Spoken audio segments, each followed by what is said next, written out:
What if a nation reborn as the land of upright people was on the brink of collapse until a 34-year-old rebel with a shocking plan stepped in?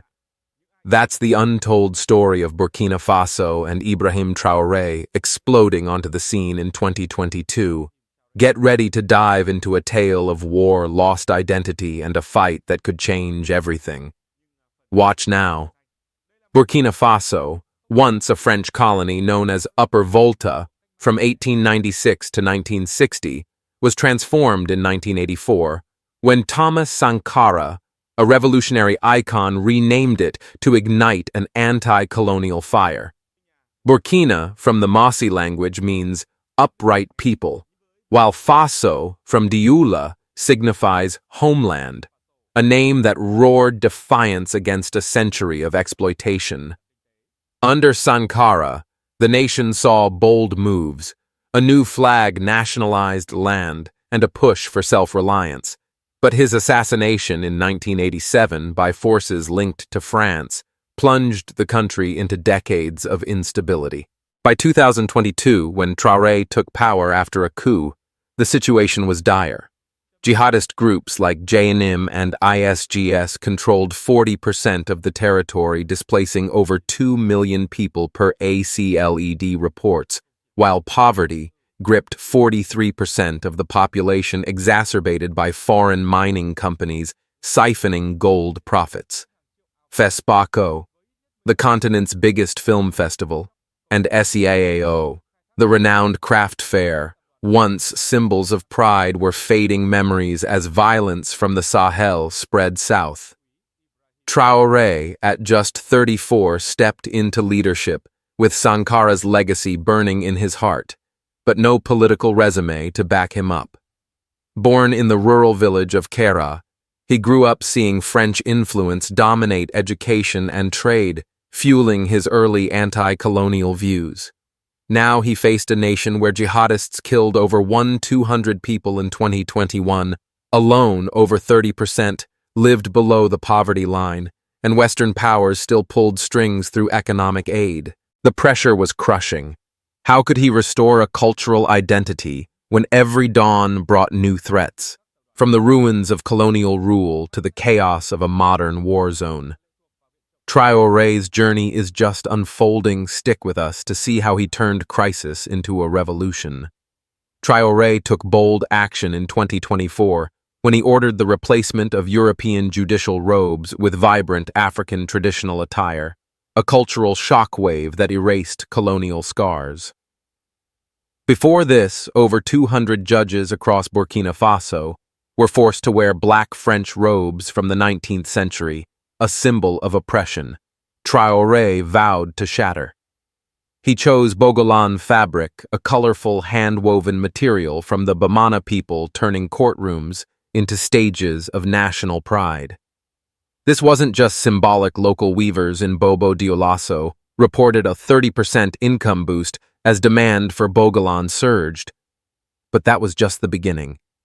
He supercharged FESPACO, transforming the Ouagadougou Film Festival into a global spectacle. In 2024, he invited Hollywood director Spike Lee, drawing 20,000 attendees and generating $5 million USD from African cinema, with films like Timbuktu gaining international acclaim.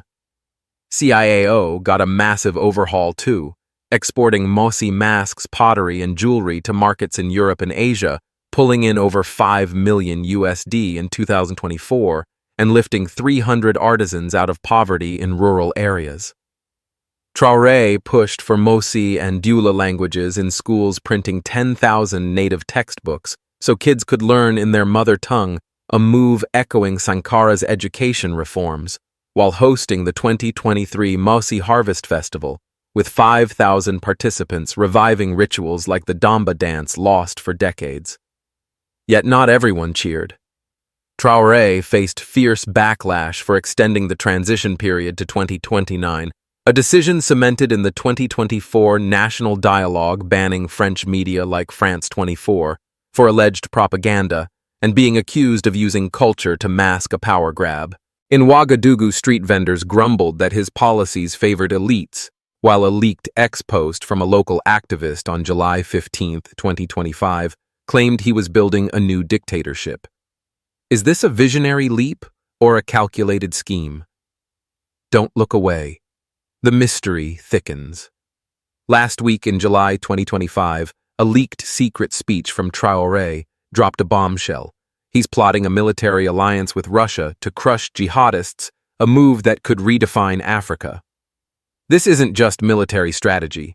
It's a bold anti-Western stance, with Russia delivering Il-96 aircraft and backing a nuclear power plant since 2023, a deal worth $200 million per Russian state media. Is this the salvation Burkina Faso craves, or a gamble that could ignite new wars? Traoré transformed culture into power by promoting native languages, unveiling a Thomas Sankara monument in Ouagadougou in 2023 to honor the revolutionary, attended by 10,000 mourners, and hosting the Mossy Festival with thousands featuring traditional wrestling matches. He banned forced marriages and female genital mutilation, protecting over 1 million women and children, a policy praised by UNICEF but criticized by conservative elders. The National Museum opened today, 21/07/2025, funded by 11 tons of nationalized gold from Q1 2025, valued at $600 million, strikes a blow against foreign firms like Endeavour Mining, which lost a $1 billion stake. At an EU ambassador meeting, Traoré called culture a shield of self-reliance, vowing to resist Western cultural dominance. The peak is his Sahel alliance with Mali and Niger, challenging ECOWAS, though jihadists killed over 5,000 in 2025, and a humanitarian crisis leaves 2.5 million in refugee camps per UN reports. Shocking fact. This museum launches as we speak, marking a historic moment, but a twist emerges. A July 20th, 2025 X post from a Russian diplomat hinted at troop deployment talks, raising fears of escalation. In summary, Traoré has turned Burkina Faso into the land of upright people through culture and politics, from FESPACO and CIO to the 2025 Museum and Russia alliance. The IMF reports a robust 2025 economy with a 3% agricultural surge, but jihadist violence persists. Final twist. This Russia pact could be liberation's hope, yet it might drag Burkina into a new Cold War. With his youth and resolve, can Traoré hold this dream against mounting pressures? Don't miss out. Day 4 is coming. Why Traoré expelled French troops from Burkina Faso. Thanks for watching, and see you next time.